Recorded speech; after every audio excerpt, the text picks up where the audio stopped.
Irrelevant and welcome back. I know you guys have been excited for those of you who have seen my stream, and for those of you who haven't, this is going to be my on-road and off-road test of my brand new car, which is a Skoda Yeti. This model exactly is a 2015. The tall Irish potatoes here helping me, and we're going to go through the specs between my Skoda Yeti and his 2011 Skoda Seat Ibiza? Yeah, Ibiza SR. SR. I don't know why it's called an SR, not an FR, but anyway. It's for shit road car, that's what SR stands for. Yeah, but yeah, so we're going to be telling you about the specs of each vehicle, and we're going to be telling you, and then we're going to be testing it on the road and overall drive quality, and then we're going to see if that thing truly lives up to its name as a 4x4. This is the 2-litre version, so it is an actual 4x4. It's got 4x4 all over it, around the back, on the gear stick. It's even got four-wheel drive diff lock settings as well. Now this one, the normal Skoda Yetis actually come in with 108 horsepower and 185 foot-pounds of torque. However, this isn't a normal Skoda Yeti. This one is actually, it's an outdoors, but it's an outdoors SR as well, funny enough. SE? SR. There's SE, which is the standard, then they've got an SR, which is the sport rally. The alloys. Yeah, which gets the alloys. This one comes in with a nice, healthy 208 horsepower and 250 foot-pounds of torque. So, yeah, this thing's actually a bit of a beast, really. Mine's a 1.6 TDI with 108 horsepower, so I've got 100 horsepower less. Yep. And I've got 184 newton meters, so I've got 100. You've got 70. You've got 70 foot-pounds less. 70 foot-pounds less. Yeah. So it's a bit of a beast. They're both TDIs. What's your top speed? I think 115, 140. Yeah. Well, this is supposed to do. Does that one outrun it about 130, something 140? Well, that's the thing. This says it's only supposed to have a top speed of 110. They're about 120 there. No, yours is 120. I broke 120. Yeah, I'm not going to say what speed I got up to, but it was around the 135, 140 mark. That's all I'm going to say. So what we're going to do is we are going to go around each car. You may be wondering why we've got tape on both of our cars. Well, the tape is on both of our cars, just so none of you people out there who know what you're doing with like number plate scanners can't scan our number plates, find out where we live, and clone our number plates. So that is the reason why we're doing it. So as you can see, my Skoda Yeti, I'm just going to grab the drive. As you can see, my Skoda Yeti is already pretty dirty. I've driven it pretty much every day for the last week or so since I've owned it. As you can see, it's pretty dirty. Obviously, it's black, so it shows up different. It shows up dirt a lot easier. And there's a big difference between the Skoda Yeti Outdoors, which is this one, the next one up, which is the Adventure, and a normal 1.2 to 1.8 Skoda Yeti, which are the front wheel drive. The 2-litre models are the only ones that come in with a 4-wheel drive configuration, and I'm going to teach you how to find them.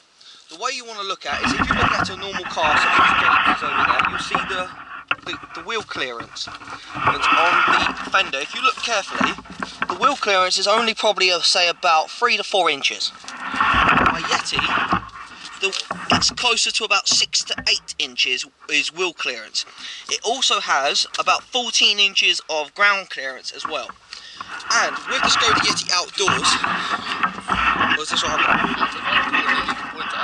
Okay, yeah, sure. With the Skoda Yeti Outdoors, you'll notice that the wing mirrors don't match. This wasn't a shoddy repair from the previous owner. This comes factory standard. They come with mismatched wing mirrors, so that's how you can tell them apart from the other models. Moving towards the back, as you can see, the ground clearance here is even higher. It's close to 10 to 12 inches ground clearance, wheel clearance on the back, with a very tidy rear end. Obviously, I just won't help me because it's dirty. And the way how you can tell, and another reason why you can tell the difference is that the Skoda, the 4x4 one, will always have 4x4 with 2 silver 4s, 1 red X. And also 2 exhaust pipes. And they always come twin exhaust. So if you ever driving around and you see one slightly debadged, bumper's falling off already. It's German, that's why. Yeah.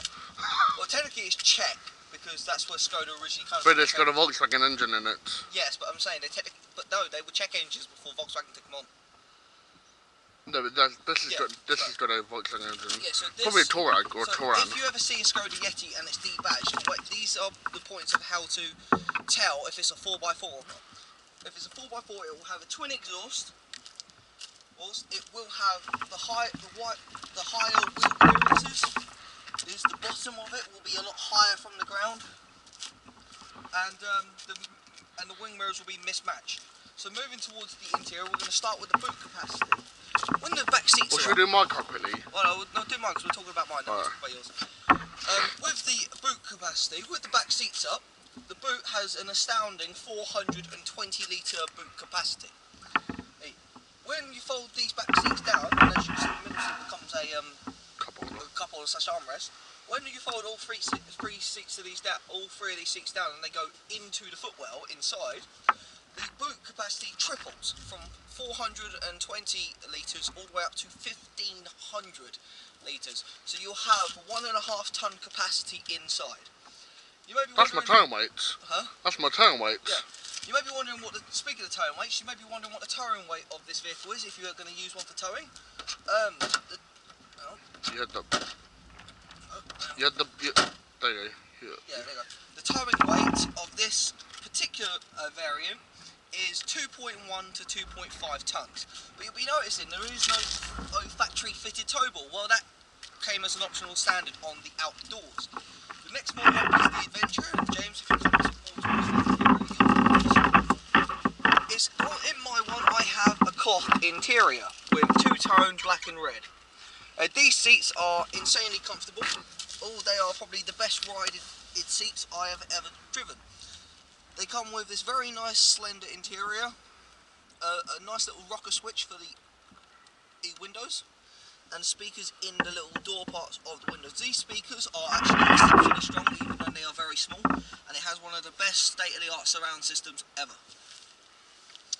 I mean, apart from the windows don't go all the way down, but they are. Back ones don't need to, because they're private car. Moving obviously towards the let me record the front of it. Obviously again it is cloth interior. It's a little bit dirty and there's some food stuff in it, but obviously I've been using it day to day. Steering wheel is nice, slim and slender.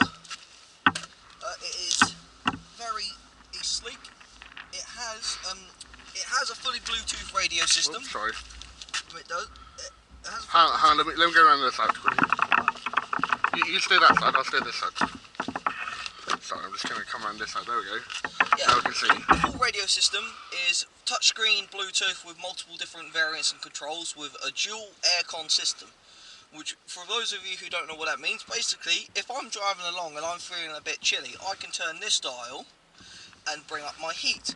But if my passenger's feeling a bit warm, they can turn this dial and make it cold for themselves. And it works the same for in the back. With this interior, with the cloth seats and the multi-function steering as well. Yeah, and with the cloth seats, this is how you can tell it's the outdoor spec. The Adventure spec, which is the next one up, will have a leather interior, and the stereo will come with Apple CarPlay and Android Auto as well. This one doesn't have it, and I prefer this one because the Adventure spec one was the one that came with an automatic with a DSG. The Outdoors comes with a 6-speed manual, off-road settings, fully adjustable or traction control, so you can have it either partially off, fully off, or on, and a very nice slender head-up display with speedo, tachometer, and information screen telling you everything about the car. Moving towards the front, James, if you wouldn't mind pulling the bonnet catch. Oh yeah.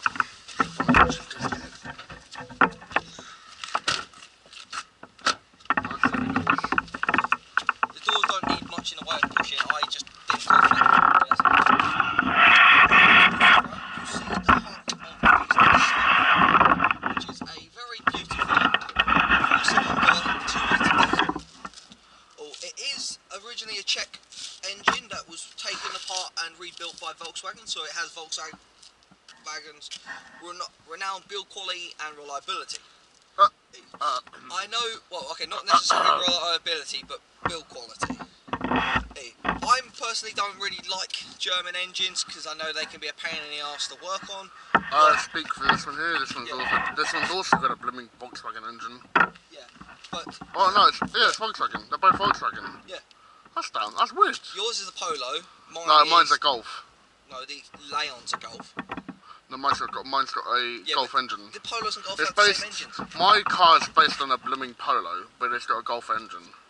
Don't know what Golf engine, but anyway, carry on. It has obviously because this is a turbo diesel, as you can see, it says TDI, turbo diesel injected. This has a twin-stage induction kit.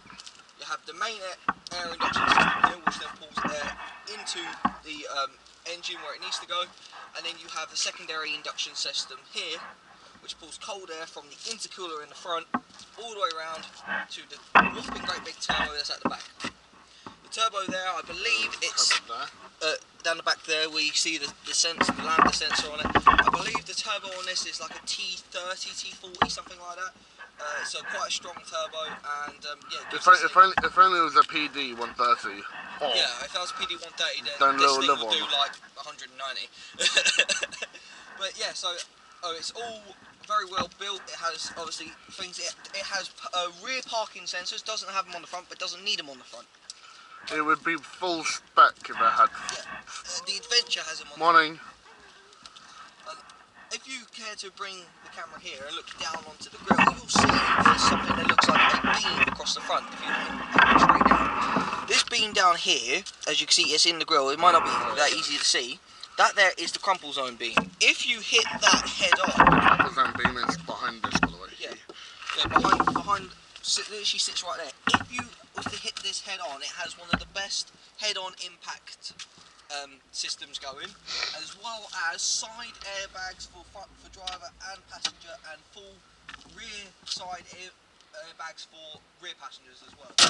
So this car, the Skoda Yeti, normally sets you back between the price range of a minimum of about 7,500 to about 15,000 pounds. That is for like this one. However, I managed to be an absolute jammy guy and get this for a whopping bargain of £4,490 on a specialised finance plan. So this is going to be my new car for the future. But speak about the mileage. Oh, the mileage on this, for its age, it being a 2015. It is on 127,000 miles, and we all know the rule with diesels, whatever the mileage is, you half it. So really, it's only done 63,500 miles. What's your MPG like on that thing? The MPG, in the week or two that I've owned it, I've done a very respectable 65 MPG. However, this is actually rated in an urban environment of 35, a extra urban of 45, and an extra urban of 55, and a combined of 47 MPG. But yet I've managed to push that to about 65 MPG, and that is with me even. In case you hadn't realised, for the last year and a half, he's had a black box in it. Not in this. Well, no, but in your previous. In my previous car, I had a black box, and I had one of the highest rated driving scores in the country. Last year. Well, that's because you drove like a granny. I didn't drive like a granny. I respected the rules of the black box. There's a difference. Yeah, because you drove like a granny. But going on as well, on the front end, as you can see, they've got these really nice twin-stage halogen headlights. Can I just say something? After we're done with this, I'm actually excited to wash this car. Yeah, like, James. It triggers me to see. James has got some really bad OCD. He doesn't like seeing cars dirty for some reason. He's only going to wind me up when he goes in that field and tries to donut it. And I'm not going to donut it. What makes you? I've got alloys. I ain't going to wreck them. If I had steelies on, maybe. I ain't doing no handbrake turns. Can I try and? Yeah, you can do a handbrake turn in that if you want to break it. Go for it. It might mean what? It's 200 kilo lighter. Anyway. No, it's not. Yeah, it is. Oh, yeah, it is, yeah, but yeah, so this one's actually... Not with me in it, though. Because obviously it's the outdoor, this one's actually lighter than the Adventure. This one sits at 1,400 kilos instead of the 2-ton variant. To come back to the headlights before James interrupted. As you can see, it has this 2-stage halogen system, and then it has the indicator strips. The reason why is because one of these is actually the fog lights. In the older variants, you would find fog light housing here and on the other side just there, with daytime running lights down here. Yeah, so up here they moved them to make a more sleeker design because this is the facelift model to have the headlights and the fog lights work the same, and also in the rear. And that's pretty much it, except other than, oh yeah, it comes factory fitted with roof racks, so I didn't have to fit those and ruin the overall Now, quality of my car. let's see if Mark knows anything about my car, shall we? And these little square bits here, if you want to know what these are, The headlight washers. And they use probably more washer fluid than the actual windscreen wipers do. Moving on to the car, what's to say it, ain't it? There's not much to say about it. There's not much to say about it. It's standard design, fog lights at the bottom, headlights, full beam, main dip beam, engine's a little 1.64 cylinder. So I'll take you round to the back. Oh, 1.64 cylinder. Yeah, so as you can see, it's the got alloys are, you can tell it's an SR rather than it has the 17-inch alloy wheels. 17-inch alloy wheels. That's the thing. I think on mine they're 16. 19. No, 16. I think they're 19. 16. They're 16. Oh, 16. If you look on the wheel, but you can tell what size they are. I didn't bring a tape measure, so. But you can tell what size they are, but if you look on the wheels somewhere around here, they tell you what size they are. So mine's 17 inches, so mine's 215/40 R17, so mine's 17 inches.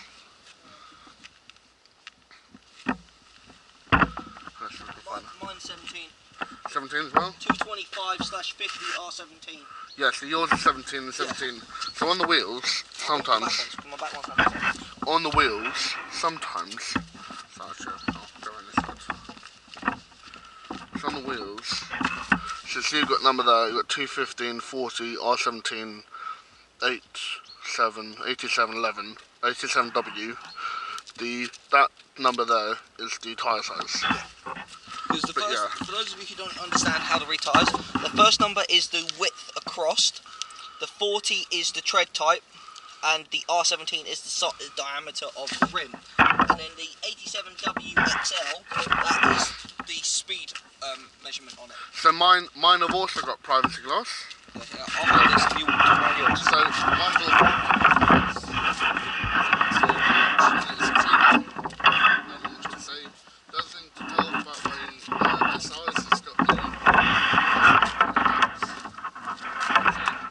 definitely see it's got a bit more of a slender design. Show them how you open your boot, James, instead of a traditional button. So literally just that, and then, I mean, there's stuff in it. What is your boot capacity?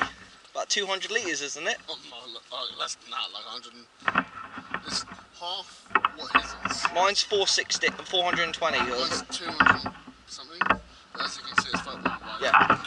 Moving on to the inside, as where James has a has a 3-door. You can show the viewers our lunch. Yeah.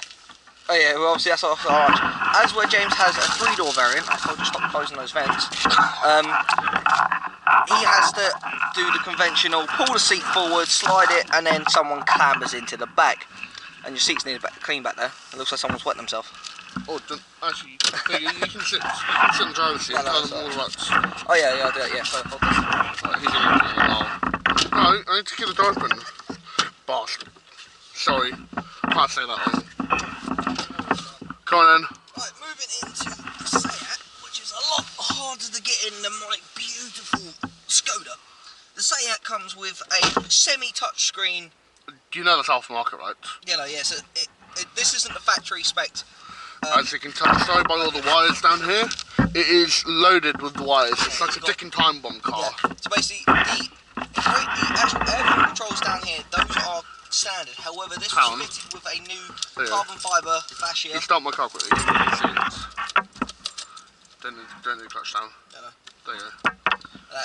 It comes with a new carbon fibre fascia. Listen to that diesel. Mine sounds better. It has got quite a very sporty, very simple, yet very informative dash. Obviously, you have your tachometer, your speedo. And it's got that multi thing down there. Oh yeah, all of this controls here, which are way too complicated and way too bulky for what they should be, is the volume controls, phones, change your modes, all that sort of stuff. Typical wipers on the right, indicators on the left with headlights. It's only a 5-speed manual, so I've got a point up above James for that. And yeah, so it's got all of its standard controls. However, it's got the most convoluted aircon controls going. When you look at the controls here, you normally use the arrow that's supposed to say directly to you. Whether that one actually brings it up and over your head. I was feeling that this morning. It went over my head and I was like, what, you want there? The one that you need to come directly towards you is this middle arrow, which actually says it's going to be blowing it at your crotch. If you remember the older cars that had little vents under the dashboard, that was very nice for if you was wearing shorts, like James's. It has these little simple, all multifunctional vents. James has got it fitted with various phone holders and leads to charge his phone.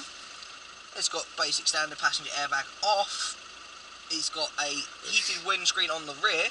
Mine has it front and back, but it doesn't. Yeah, that's heated. I've always wondered what that button does. No. That's heated rear windshield. That's why if you look at your rear windshield, it's got lines in it. Oh, we're gonna have that problem again, aren't we? Yeah, I'll do it. Like that. And then moving on here to the door controls. Hang on. I'm getting something out because we may need this because my bonnet has a habit of not shutting. Where he has an off-brand. It's not an off-brand. It is. It's an off-brand Spanish Golf. Where James has an off-brand Spanish Golf, he is very unfortunate to have a faulty bonnet catch, which we are working with sorting out. Moving over here towards the door, as you can see, it's got very simple mirror controls and door controls, and it's a very simple, nice, slender dash. I do like how these sort of semi-bucket seats, and this is how you can tell the difference between the sport variant and the regular variant. That's what I also wear. The regular variant doesn't have semi-bucket seats like this that nice like to hold you. James, however, is the size of a goddamn freaking mountain, so he likes to have the chair all the way back so you can't get behind him. Yeah, he is 6 foot, about 6 foot 6'1", and that's what's inside it, right? The process of shutting my bonnet. Oh yeah. So yeah. This shit. As you can see, obviously he's got quite nice, slender, very aerodynamic wing mirrors. They lock. Yeah, they also fold in. Mine don't. However, mine have fully heated wing mirrors, which is awesome. Mine has a semi-automatic heated front windshield. Oh, fancy! Mine has a semi-automatic heated front windshield and a fully electrically heated rear windshield.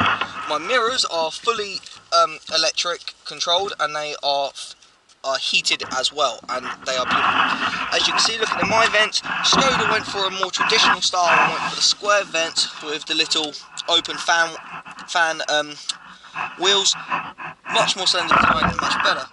It also has a pretty big glove compartment, which is absolutely great, and it also has more storage up here. Nice little cubby where I keep my wallet. Yeah. Now we're going to go towards James's Golf.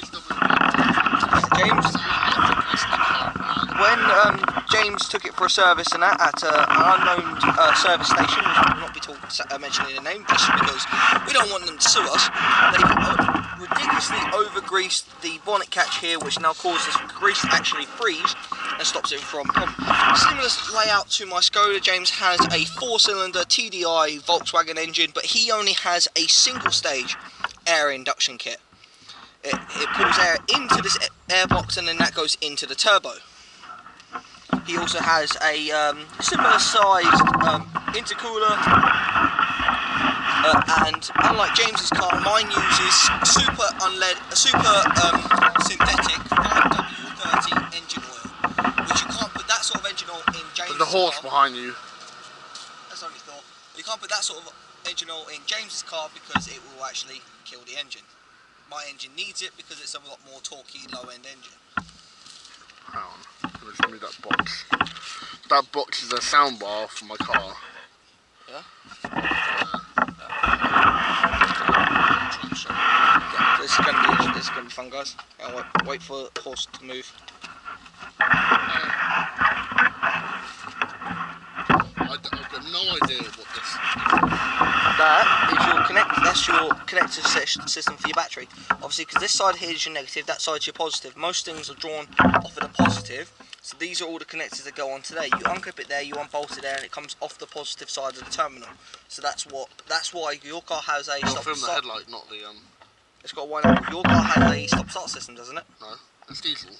No diesels. Oh, yeah. Oh, some off, but doesn't matter. Yeah, but it's an older one. So yeah, it's an older. Yeah, it's 2061 reg. Yeah. Well, yeah, all of this here powers your, because obviously it's a diesel. It needs a bit more power, a bit more oomph from the battery.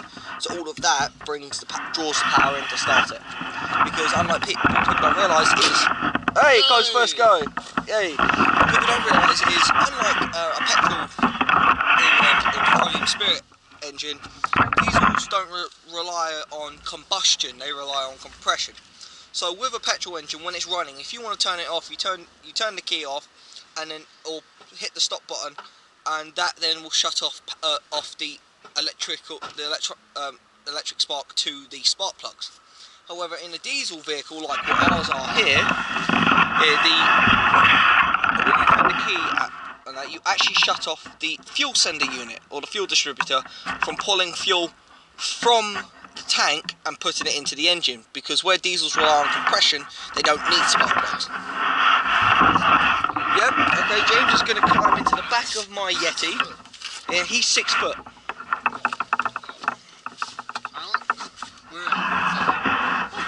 Let's head. I feel a bit like... Obviously, my dad sits in the front seat, so he gets the seats back. What I'd say is get behind me. You can't move these seats back. No. They're they're fixed. They're very upright. Yeah, that's how your seat's supposed to be. You have your seat so far back. No, it's not my seat. You sit in the back of my seat. Yeah, that is how posture's supposed to be. You have your seats tilted so far back, it's dangerous. It is. It's comfy though. And obviously, looking at the rear doors, as you can see, still nice, simple design. No need for additional things. It's got a little cubby, speaker, window controls. What more could you want? Right, we're now going to be moving on to the off-road section, where we're going to see if that Seat can actually do any off-road training. I don't know. CP concrete. Are you recording my face? There's a concrete truck does a little digger on it. Well, obviously he's driving an Amarok. I don't have that person's consent to record them, so I can't. But yeah, he's driving a Volkswagen Amarok, which is a very crap pickup truck. Come on, crash it, come on.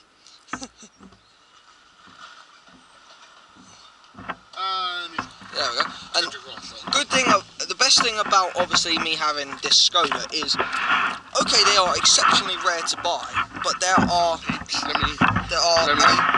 You're very close. You need to do like this. You're like this. Because I'm very short.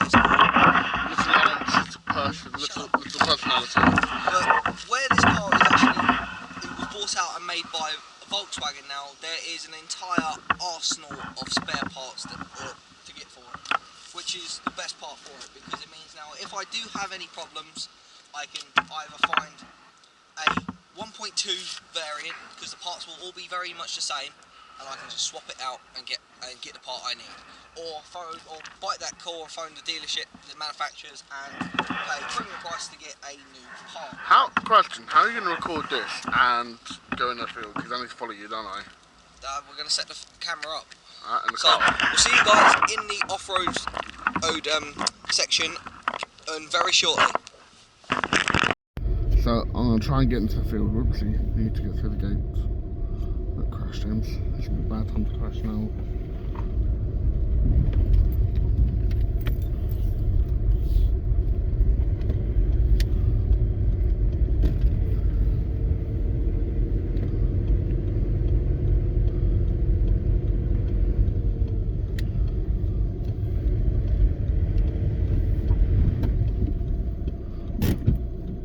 Oh! We're sliding! No, we're not.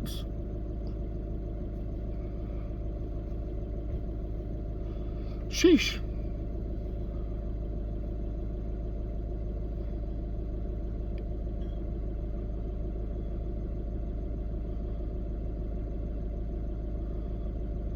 Alright, so we're still going, we're still recording. That's good. He's just putting the train out in the car. I've got my windows down, so the surface is a bit windy, but I'm just trying to get into the fields. I'm currently recording you. Those of you the soil that we will be driving over on the field is a clay-based soil. So it's a soil that's known to be very wet, very slippery. So let's see how we get on. Front-wheel drive vs four-wheel drive. What could possibly go wrong? Everything. And bear in mind, guys, if we do get stuck, Mark has a quad backup.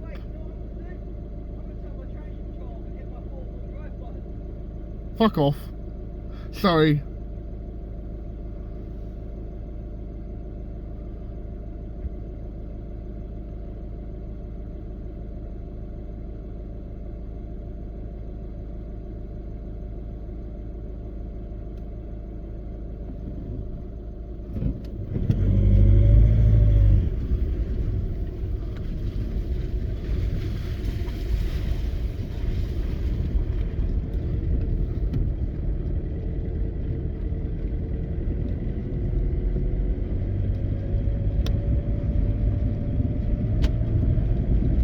My wheels are spinning. My wheels are spinning. Come on. Come on! Come on, car!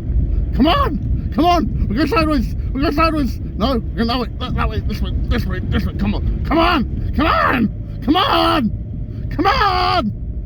Power!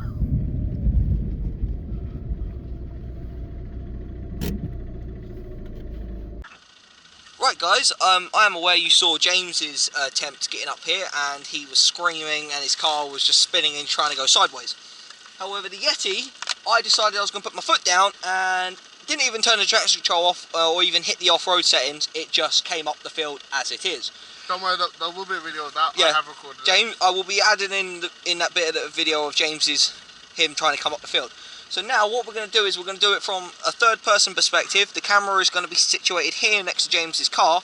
I'm going to drive down the field and then bring the Yeti up as fast as I can and in the most stable manner possible. Can I have a go at that afterwards? I'm not driving my car, no. No. Can I get out? Oh yeah. In your own car, yes, but not doing it in my Yeti. No. You're not insured. I wouldn't trust you. No, you get down and come back up again, and then I'll get down and I'll come back up again. And I'll see if I can get up. And then once we're back onto the hard standing after doing this off-road testing, we're actually going to test the turning circles in both of these vehicles because we'll do it on the hard standing because I know that Yeti, it may look kind of big and quite cumbersome. However, it actually can turn like a motorbike. It can turn very, very tight for a four-wheel drive car. And this isn't all-wheel drive. This is a constantly adapting four-wheel drive system. That's the level on the back. Yeah. So I'm now going to pause the recording here. James is going to hit the recording when I'm at the bottom. He knows how to use the camera. As soon as I get to the bottom, beat me when it's ready. Yeah. As soon as I'm at the bottom, I'm going to honk James, and then he's going to start the recording.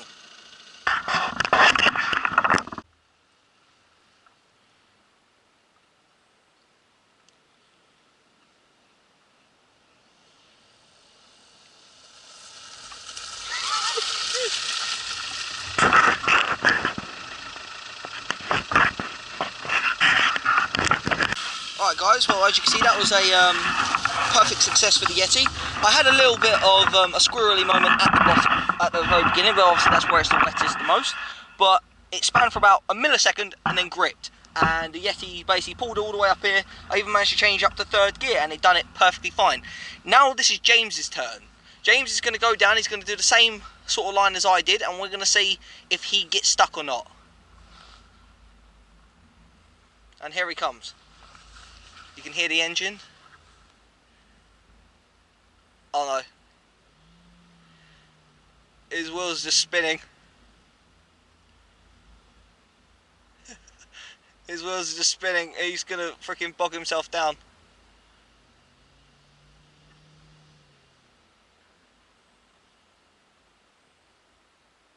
He's gonna have to take a different line.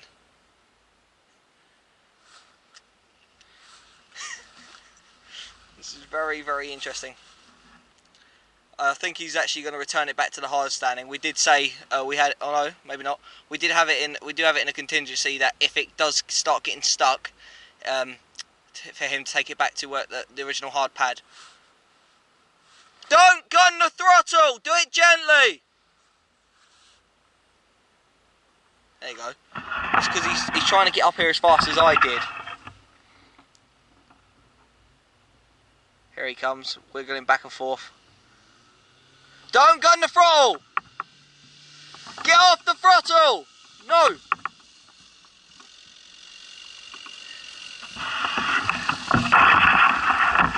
You should, look dude. I seriously got stuck off like this. Dude, it's because you gunned the absolute throttle. No, I was in second gear and the rest started building quicker than I... Have you seen how much mud is on your wheel arches? There's mud up here on the windows. Right guys, so far that is score 1 for the Yeti.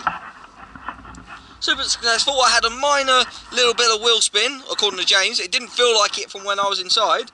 And your wing mirrors are caked, your freaking... Look at how much mud is on his wheel arches. Look at mine. I was just, look, from where I was up here, you would absolutely gun the throttle. No, that's the worst thing to do. Do you know how fast it's doing? 7 miles an hour. No, I understand that, but you gun the throttle because we can hear the revs. Yeah, no, my wheels are spinning normally. Yeah. I was doing 7 miles an hour with cruise control on because I've got downhill assisting on. And as soon as I turned around, the back end just swung round. Tried to put my foot down while I was doing 7 miles an hour continuously. The red started going, and I was still doing 5 miles an hour. Well, if I can maintain the same speeds, and my roads are building up, that means I'm not going anywhere. Well, basically, that is score 1 for the Yeti, as I just said. So now, we'll move on to the more hardcore element of it. I'm going to leave my car here. Yeah. I'm not going to touch it. James is going to leave his car here just so he can get over the fact that, dude, you put freaking mud It's up. on my back. Oh, my God. And then... The Yeti. The back end wants to go out. Yeah. But I'm not going to... But so, we're actually going to be doing the next part of this challenge, which is this review, is a more... We have here, in this farm, a really kind of hardcore... I've got it, it's right. A really kind of hardcore off-road track, and it's mainly for our cross-country course for the horses here. And that's this bit here. It may not look like much, but this is actually very narrow and very slippy. It goes down here and it swoops up round to the right. So what I'm going to do is I'm going to actually go down here in my Yeti, and James is going to he's going to film me from behind, and then he's going to come around the front and film me. And what I'm going to try and do, down here guys, is there's like quite a steep slope that can be quite slippery and quite... We're going to see if my car... Bear in mind, my Yeti is on road tyres. It's not on off-road tyres either, so it should struggle a lot more than what it will do. And bear in mind, this is clay soil. This is probably the slipperiest of the soil going. I'm walking on very thick grass right now, so I don't slip over. I still have to watch my step. As you can see here, I'll come down to this bottom pad piece here, and I'm going to try and come up this ramp here. Not this really steep bit here, because obviously I know I'll ground out there. But I'm going to come up at an angle behind this ash tree. This is an English ash, as you can tell. It's not looking too good. But I'm going to come up behind this ash tree at an angle. And I'm going to try and come up this line here over towards this paddock just here, or up towards this alleyway there. And that is what I'm going to try to do. Or I might even swing it around and try and go up through there past those little trees. I know the width of my car, so I know I should be able to do this. I will be putting the off-road settings on. I didn't coming up that field, but I will be on this little track just to fully test the full capabilities of my car. And right now I am loving every second of it. This is what I've always been, kind of a muscle car 4x4 guy, so this is great. So yeah, I'm actually going to bring the Yeti this way and come up this track here, because it's a lot more greasy, a lot more slippery, so this should be perfect to test the Yeti. And then we're going to carry on. Obviously we have our field events like cross country, dressage. That's actually a camping trailer, funny enough. So I'm going to bring it up here and we're going to test around up here on this track that's around here, where we have potholes, ruts, and all that sort of stuff. So I'm going to be coming down here through with my Yeti up this track, and that's what I'm going to do. And then after that we will move on to the next part of our testing. See you guys very shortly. Just a quick update, guys. I'm still walking back, but I've now just decided I'm going to do the same thing both ways. So I'm going to do it coming down this hill, and I'm then going to do it going in reverse. Because why not? Best way to test my vehicle. So next time you see the camera started, it will be James filming me in the Yeti.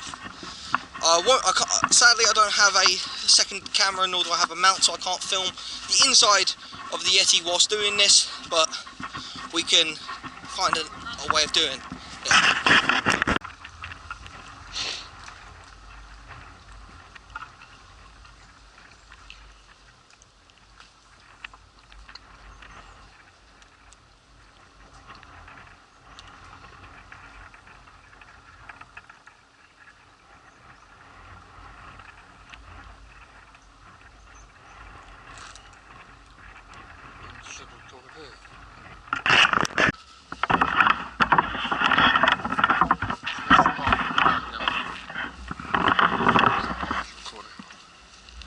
Here he is.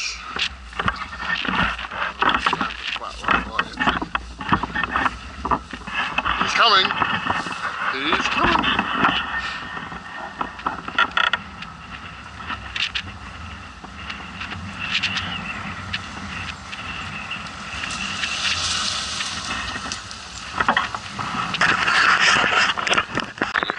Right guys, so as you can see, that was very, very capable. The car is still good, the heat is nice and on, it's warm.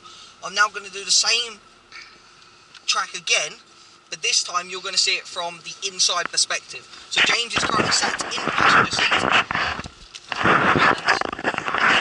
He's going to film it front and what it looks like from my perspective. Bear in mind, I'm on road tyres. I shouldn't really be doing this, and I'm on road tyres, and it might have struggled a little bit on this last little bit, but I had to give it a bit of throttle just to make sure. I have the off-road settings on. I'm in first gear. It's actually more terrifying going down than it is actually watching it. Wait. There you go, the off-road system there is working. It's flashing, it's locking up the wheels, making sure that I keep traction. Is that the off-road function? Yeah, I pushed that button there, and that was hill start. That was hill descent on off-road for slippy hills. So as you can see, it felt like it was jerking, but it wasn't. The system was actually locking up. The diff was working in perfectly to help keep power down and keep the wheels working fine. I still have traction control turned on fully. I haven't turned it off, and yet it is super capable. Now, this little track here just to the right in between these trees, this is a very slippery track. Pretty much, if you're walking it, you can fall down, fall on your ass. And this will go up here no problem. Perfectly fine. Jesus. So now we're going to go back around here. I'm going to turn the traction control back off. I'm going to stop for a second, let it fully disengage. 1 second. There you go, it's now fully disengaged. And now back to normal 4-wheel drive driving. It's very comfy, to be fair. It's not the first time in it, by the way, guys. Oh my. There you go, traction control just kicked in. Help keep the power down. So that's because James doesn't have his passenger seatbelt on. Okay, hang on. Jesus Christ. And I'm not even sliding, I'm just keeping the power down. You're sliding now? Yeah, I was then. We're in 3rd gear. Fucking hell. I can't put my seatbelt because it keeps locking. Oh, yeah, I'll stop then. Oh, yeah. I'll stop so James can put his seatbelt on. Yeah, James is just going to put his seatbelt on. Yeah, it's going to beep. Obviously, safety last. Always remember that.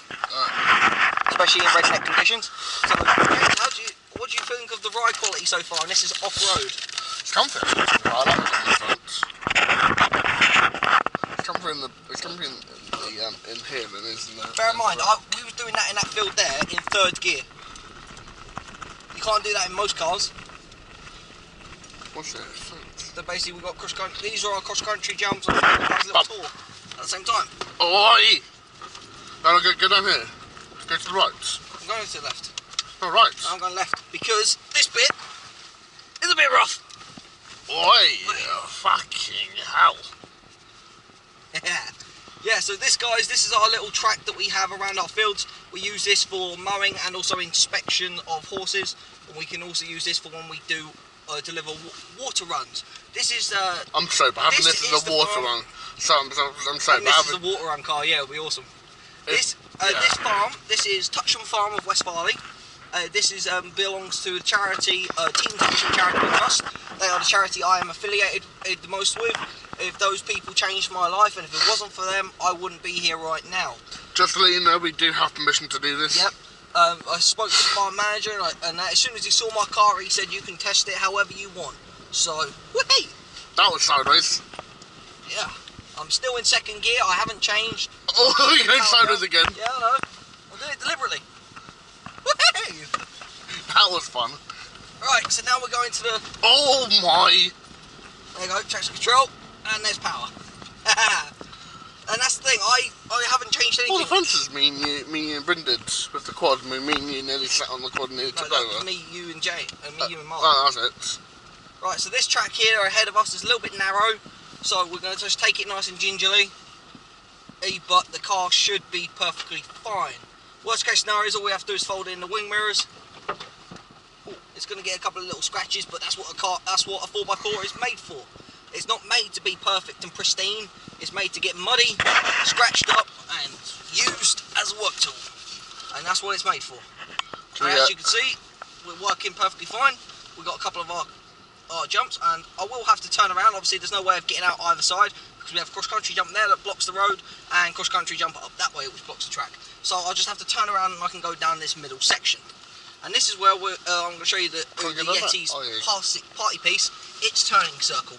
For it being a four-wheel drive, put the clutch in, just nice and gently, and it can turn pretty much within its own space, but we are on grass, so it will slip a bit. Obviously, reverse in. It's got proximity sensors on the back, nice and gently. This is all clutch, there's no throttle. Nice and gently, exactly how it should be. First gear. And back down on the power. Very simple, very comfy. What do you think? You wouldn't think this is a 4x4, would you? No. I can just turn the controls down just a little bit. So now we're going to go left. And we're going to go down this bit. Ah. What does? I know, I see it. Are you sending it on sideways on purpose? Yeah. I want to see if I can actually unstick it. No, don't do what I did in the Mini. I'm not going to do what you did. Because there's fence posts around. Crashed into a fence post, right? And now, guys, we're going to do the same track that we did before, but this time in reverse. So I'm going to stop. But not actually in reverse. No, but we're going to do it in the reverse of the way the track goes. Four-wheel drive system is on. I'm going to keep it in first gear, bear in mind. I'm not going to touch the clutch, I'm keeping it in first gear. I'm going to let the car do what it does best. And how the system on this works is very, very, very high tech. It's got electronic differential and it's got sensors in the suspension that tells how the suspension's working. Cool. And what it does is that if it knows that a wheel is slipping slightly, because it can measure it with its brain, it will put the power down to what wheels need it most. So as you can see, I have still got traction control on. I'm on road tyres and we're going to go up here. I'm going to put the power down. And there we go. Four-wheel drive kicked in then. Yeah, the four-wheel drive, you can feel the four-wheel drive system. It slid sideways into the tree, but the four-wheel drive kicked in and kept us all nice and peachy. It stopped us from having a really nasty trouser accident. So, I'd say that's quite extensive testing of the Skoda Yeti 2015 outdoors 2-litre TDI. And who wants to see us try that down that dirt track? Let's not do that. Yeah, we're not going to do that obviously because that car's not designed for it. It struggled coming up this grass, so we're not going to take it around the rest of the track. So, James, if you would ever so kindly get out and get in your car. We're going to go back down. We're going to finish off the last little bit of testing. We're also going to test the turning circles of each vehicle. So like I'm recording and watch and take it in my car. You think that's going to be wise because you need both hands on your steering wheel? No, if I get out slowly, I can get in first gear and I can press, and I can watch you book it down the. Why don't you just do it with your phone like you did before? Oh yeah. Right guys, we'll see you in a minute. Right guys, we're now back at the hard standing. As I said, we're going to just finish talking about the cars. You might hear my car buzzing away. It does this to keep the engine cool. It will keep doing that. So James, how do you feel now about my car and that? Because you had doubts it was going to do what it did. Because your words were, it's not a proper 4x4. It's a proper 4x4. It's a proper 4x4. I do like it. But on right up at the thing with this, it's more nippy. No, that's faster. Yeah, but this is better than backwards. It really isn't. It is. No, it's not. Because this has four-wheel drive. When I go up on grass verges and stuff to get around other cars and that, I ain't got to worry about it slipping and all that sort of stuff because it will compensate. It will do what it's supposed to do. It's a 4x4. The rest of the testing that we just did that just proved it going down that track, that wouldn't manage it. You'd get down the track. Front-wheel drive, no shit. Right? Not even if that was a all-wheel drive car, it wouldn't manage it. We've killed Range Rovers trying to do that track. The track that actually did in the Yeti, we have tested multiple old Range Rovers and other 4x4s that we have used as farm cars over the years, and they cannot manage that track. Our own, the own custom off-road buggies that were made to be used as work tools struggle doing that track, even in four-wheel drive, low ratio and diff lock. And bear in mind, this doesn't have low ratio. This has got it's got a very adaptive locking diff that does it all electronically, but it doesn't have low ratio, and I'm running this car on road tyres, and I managed to complete the entire off-road testing on the road tyres that I got, and these are new road tyres as well, so they should be even slippier than when they would be if they were worn down a little bit. It's going to keep doing that. That's actually a feature to cool down the engine because obviously it's a big 2 litre, so it's going to generate quite a lot of heat. So whilst we're here, now the final part of this testing is we're going to do the turning circles on these cars because, believe it or not, the Yeti's turning circle is actually a lot tighter than what you would think it is. Obviously on the grass and that it's going to slip and not do it right, but I have literally turned that around in 2-lane traffic without having to do a 3-point turn. Okay, the way we're going to test it is, you spin that camera around, I can all the way to do this.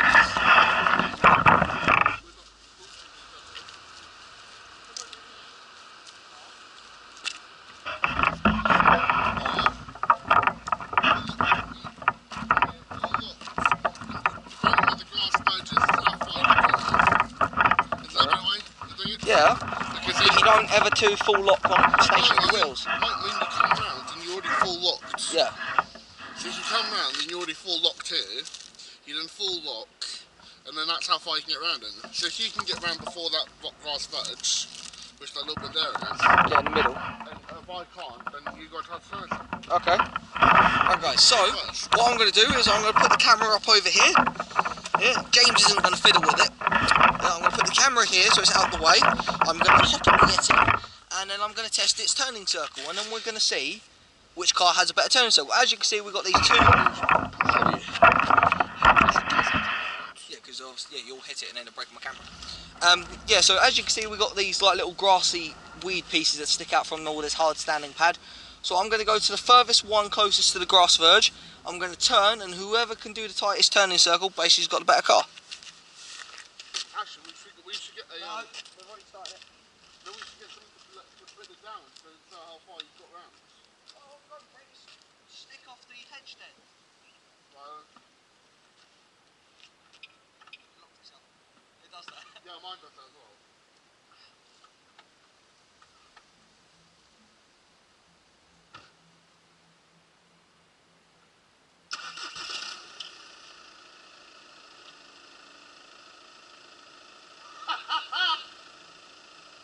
Moron.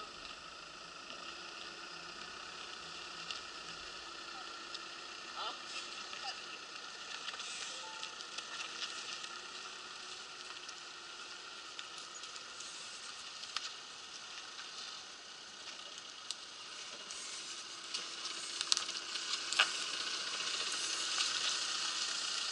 Yeah, you're there. Yeah, so you go by the outside wheel.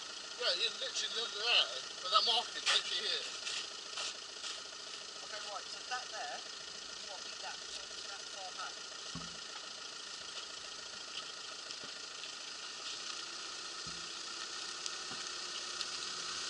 They see me rolling, they hate it.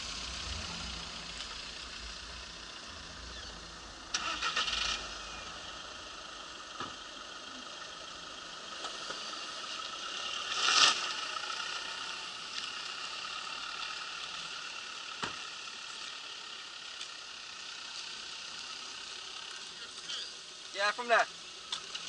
Alright, so now he's going to hit my camera.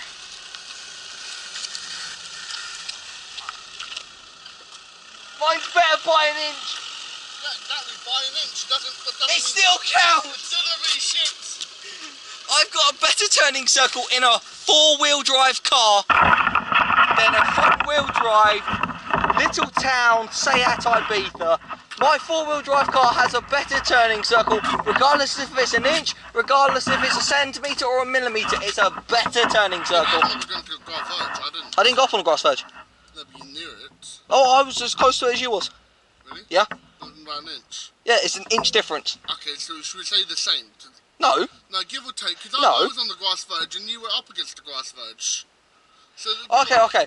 So these two cars, bear in mind one of them is a 4x4, caked in absolute mud, and I am loving every second of it.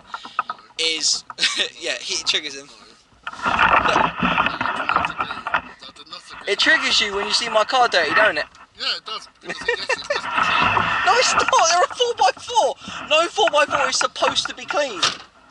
SUVs, yes. 4x4s, no. As I was saying, both my 2015 4x4 or 2 litre Yeti has the same turning circle as this 2011 Seat Ibiza. And thank you guys so much for watching. I say there's been pretty extensive testing. Now, you're going to cut to us back at James's house washing the cars. So yeah, I'll see you guys very soon. Alright guys, you join us now back at James's place. I'm not going to film his actual house. On the way out of the farm we had a small calamity. He knocked his bash plate, which is the plate that protects the underside of his car off. So we're going to be fixing that. He's currently cleaning his Seat, as you can see. I won't be showing you the registration plates of our cars, but yeah. So you'll see a picture at the end of what the cars look like, nice and spotless, but as you can see, my Yeti is still absolutely caked in it.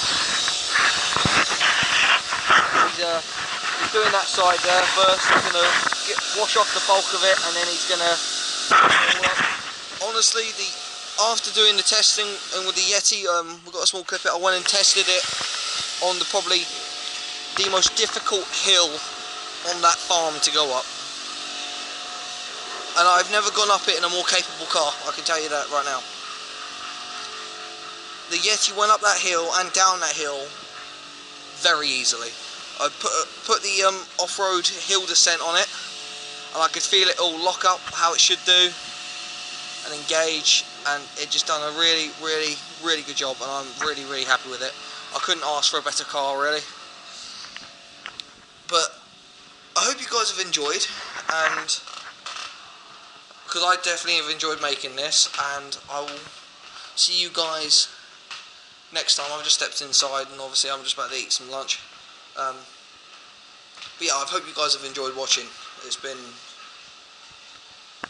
a ton of fun today, and honestly, if I had to go into this as just someone who's never driven one of these cars before and give it a rating and my overall opinion of it, if I had to give it a rating out of 10, it would be an 11. I haven't driven a more capable car. I've driven tons of cars. I've driven Range Rovers, Mitsubishi Shoguns, any car. I've been in the back of some Rolls Royces. Haven't driven any supercars yet, but I've driven like Renaults, Citroens, most everyday cars. And out of all of those cars, my Yeti has a much better ride quality. It's the most comfortable ride out of any car I've ever driven. And I haven't been in a more capable 4x4. other than an old school Daihatsu 4-track, but that doesn't have the same sort of system and suspension that this car's got. When it comes to what would I rate it as a 4x4, I would say it's the best 4x4 money could buy, personally. For what they are, they do sit in a quite high price range between a minimum of 7,000 to about 15 to 20,000 for the four-wheel drive ones, and you can get them all the way up to like the most top spec of them. Then you got like, well, there's actually two above this spec, which is the Monte Carlo, and then another one, which I think is like Albert Luther or something like that. Yeah, those ones is when you get like all leather systems and stuff like that, in leather seats and Apple Car and Apple and Android CarPlay and all that sort of stuff. But you don't need it as a day-to-day car driving around. It's got the best drive quality of any car I've ever driven. As an off-roader, you don't need anything more than this. It is the best off-roader money can buy. Buy one, get one. And over the years, as the channel goes on and as time goes on with the Yeti, I've decided we're going to call her Letty the Yeti, because why not? As time goes on, we might even see if we can not make her more of a hardcore off-roader, but I'm definitely going to fit a towable to her and see how she does towing trailers and stuff like that. She does have a maximum towing weight of 2.1 to 2.5 tons, depending on model variant. This one can tow 2.5 tons, and yeah, right now James is having the time of his life just washing her for me. But yeah, guys, as always, leave a like, subscribe, and hit that notification bell. You guys know exactly what to do. Look out for more videos like this, and for more videos in general coming out. See you guys later.